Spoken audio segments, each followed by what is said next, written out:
Dennis, I'd love to get your thoughts on President Trump's address in Davos. I wish every American would hear it. I wish every European would hear it. He really spoke well. In effect, the president summarized American-European relations since World War II. That's how important it is.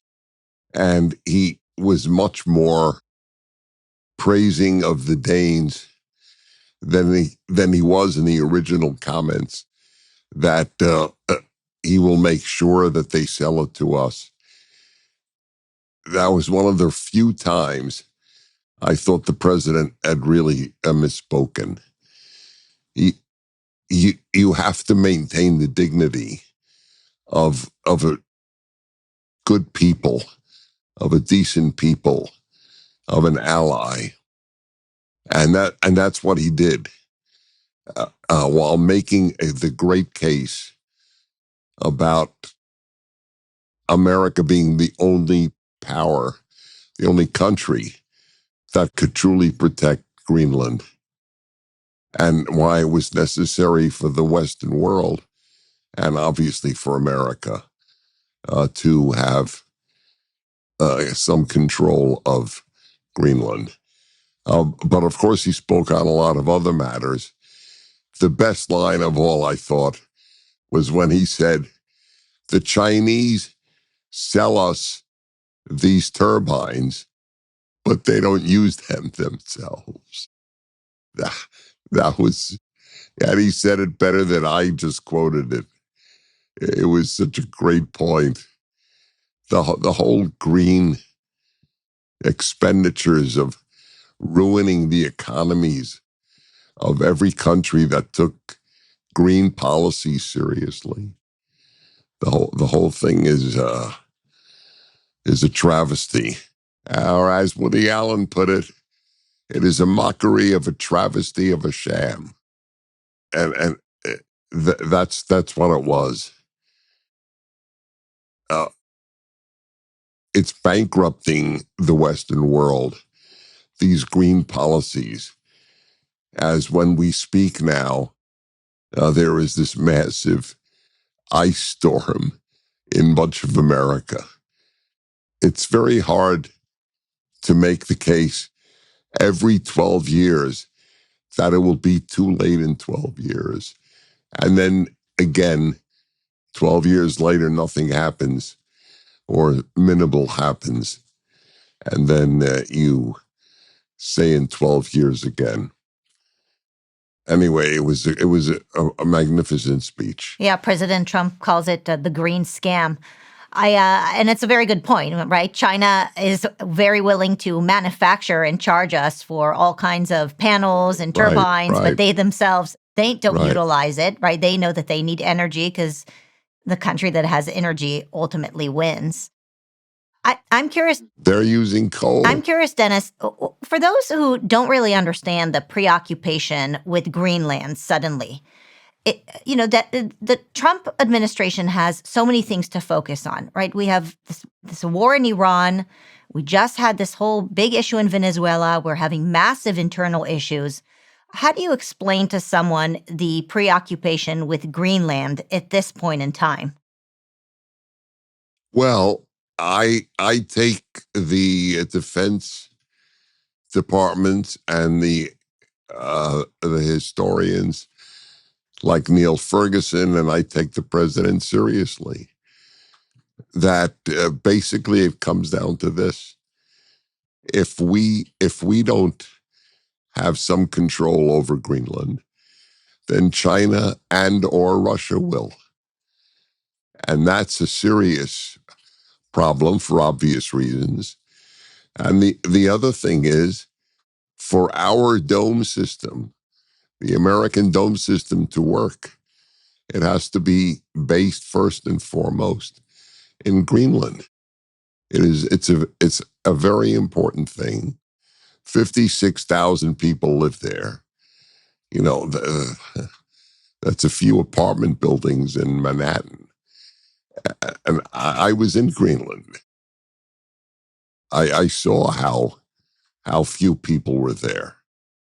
And while they may, for sentimental reasons, which I appreciate, prefer Danish rule, they would thrive more under American. So, Dennis, many of us consider you a moral giant, and I know that you look at the lens of virtually everything through ethical monotheism and morality. Is it moral to basically decide that America needs Greenland and therefore we're going to go and negotiate for a complete foreign country because we think that we would be better at defending it? Well, the question is, yes, it is moral, because the Greenlanders and the West and NATO would all benefit from America protecting Greenland. The question is, how do you achieve those moral ends? And that's why I spoke about maintaining Danish dignity and showing respect for the Danes and for Greenlanders in the process of working to have some control, if not complete control. And by the way, he did say in his speech he would not force Denmark to sell Greenland. He said it in his speech. So, if you were in the leadership in Denmark, what would you do? What would your response be to President Trump's request? Well, all right. What I would want the president to have said originally is, I will be talking to the Danish prime minister and to the Danish government, and we will work something out. That way you maintain the dignity of the Danish people and the Danish prime minister, and that's what you say. But, you know, his record has warranted giving him the benefit of the doubt, even though, as I said, this is the first time that I differed with an approach. I think the ends would benefit Greenland, Denmark, NATO, and America. But you have to go about it in a way that maintains the dignity and does not get Danes who support the president. I am very close. My wife and I are very close to a Danish woman who is a major conservative voice in Denmark. And she has been very upset by the president's words. Dennis, in addition to the discussion about Greenland, there is a general sentiment from President Trump of a frustration that the United States is really responsible for taking care of Europe. And I think that anybody who watched the speech came across with the sense that he pretty much reprimanded them for all kinds of poor decisions and reliance on the United States. Even the head of NATO agreed that NATO has been heavily reliant on the United States. What is your impression of that? Oh, I suspect it's the impression of every fair-minded American and European. They agreed to a certain percentage of their GDP to be devoted to defense. Almost none of them came close to meeting it. And finally, an American president called them out on it. I mean, when I watched the speech, I felt as an American that finally somebody is willing to say what we're all thinking. Well, I wish all were accurate. The left in America would oppose the president if he said ice is slippery. Well, if you just said the word ice next to anybody on the left right now, they get triggered. Oh, yeah. Very good point. I blew it.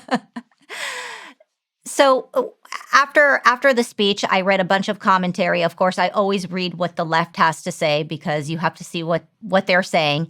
And Governor Newsom from right. California was also there in Davos making commentaries about President Trump's speech, saying that it was, virtually incoherent and messy, and nobody could really understand what he was talking about. What is your feedback on that? It was about as clear as a speech could be. I think it's a completely dishonest comment. But if it was honest, it only means he didn't understand it, which reflects on him, not on the president. Anyway, Governor Newsom is the governor of a state that is losing major corporation after major corporation owing to the bureaucratic obstacles of doing business in California, the high taxation, and so forth. Chevron and so many, not only oil companies, but so many businesses are shutting down or leaving, going to Texas in general. I don't know, frankly, how California, and we live there, how California will survive the abandonment of California by such major companies. Yeah, I don't know if one could call it an abandonment by the tech companies. I think they're being chased out, right? They just can't do their business here. They need access to energy. They can't access energy because of all the silly regulations and rules. And so they're not abandoning California. I think they're being chased out of California. That's fair. It's really like those of us who started in life as Democrats. I'm one of them. And I said in the Reagan era when I formally became a Republican, and what so many others have said, we didn't change our values. The Democrats changed their values. We didn't leave the Democratic Party. The Democratic Party left us. And it is very upsetting to me that so many decent people who have remained Democrats despite policies that the Democrats advocate, like having biological men compete with women in women's sports, and they have not left the Democratic Party. They continue to vote Democrat. It's upsetting. So, Dennis, speaking of chaotic Democratic states, Minnesota, last time we chatted about Minnesota, I didn't think we were going to talk about Minnesota yet again, but the chaos continues in Minnesota. There was just the death of Alex Pretti. What is your reaction to what happened there? I don't have a definitive reaction yet. I want to see what fair studies of the events reveal. But let us say that ICE officers were too quick to shoot. All right, let's imagine that. That is a tragedy, not a policy of killing people. We're talking about two people. And the whole, it drives me crazy. Compare those two, which may be tragic losses, as opposed to criminal losses, and compare that to the number of Americans who have been killed, the number of American women who have been raped by illegal immigrants, the ones that ICE is going after. Why does the New York Times not focus on any of those victims. But these two get staggering amounts of attention. That's the morality issue. By the way, I have come to realize I have been a supporter of America first, not America only. I wrote about that years ago. But I have something before America first, morality first. And I don't know who would differ with that, whether left or right. So it's just a thought that people should have. Last time I asked you the question of why is there so much constant chaos in Minnesota? It seems to be the driver of so much national attention. And here we are again talking about Minnesota and specifically chaos around ICE. It has dawned on me that you have ICE agents all over the United States of America, but the chaos around ICE clearly seems to happen in blue states. Specifically, they seem to happen where you have insubordinate states who are not going along with the plan of what America voted for. And so is Minnesota just a coincidence that there is so much chaos over there, or are they purposefully creating chaos around ICE in order to pressure the president to back off from doing what people have voted for him to do? Well, both are true. Your question of why is it Minnesota is a very real question. I have been to Minnesota so many times to give talks there.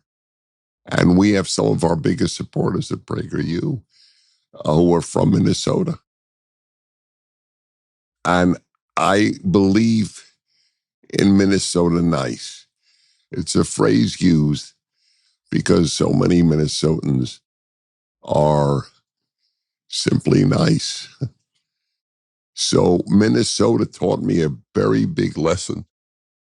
Every human being has two moral avenues, as it were, the personal and the macro. So you can be really nice on the personal level and have awful values on the macro level. You could have great values on the macro level and be awful in the micro level. We're all two moral beings. They are awful on the macro, and they are quite nice in the micro. And I don't know why, out of all the Midwestern states, Minnesota is the worst in this regard. Well, it certainly feels like they're cooking something over there. We know that their agenda is to push against the president. What do you think the president should do, given the amount of grief he's given in Minnesota over specifically what just happened here with Alex Pretti? He has to protect the United States of America, like Lincoln protected the United States of America in the Civil War. This is no different than an insurgency against the United States of America. Yeah, I don't think he can show any weakness in this regard. I don't know how people can interpret what is happening as anything but a genuine insurrection. January 6th was not an insurrection. This is an insurrection. I remember that we would broadcast during the Back the Blue days when people would attack police officers. And one of the things that I insisted on doing on a regular basis is encourage police officers to know that we appreciate them as Americans. I'd love for you to send a message to those who've enlisted either in ICE or in protecting our cities right now, because the job is real hard, and I don't know who's listening to them. Certainly many of us are praying for them. What are your encouraging words for those who are trying to defend our country from within? Well, clearly what you implied. God bless you. You are removing people who are doing harm to our country And I am not referring, of course, not to all immigrants. And I am not referring even to all illegal immigrants, but certainly illegal immigrants who have committed crimes, which is what ICE is going after at this time. How anybody can oppose that, given the mayhem that those individuals have created, as I mentioned earlier, in murder and rape, is a very saddening fact. Agree, Dennis. Thank you so much, and continue to do well. We love these little conversations. Bless you. I love you, and I love the conversations.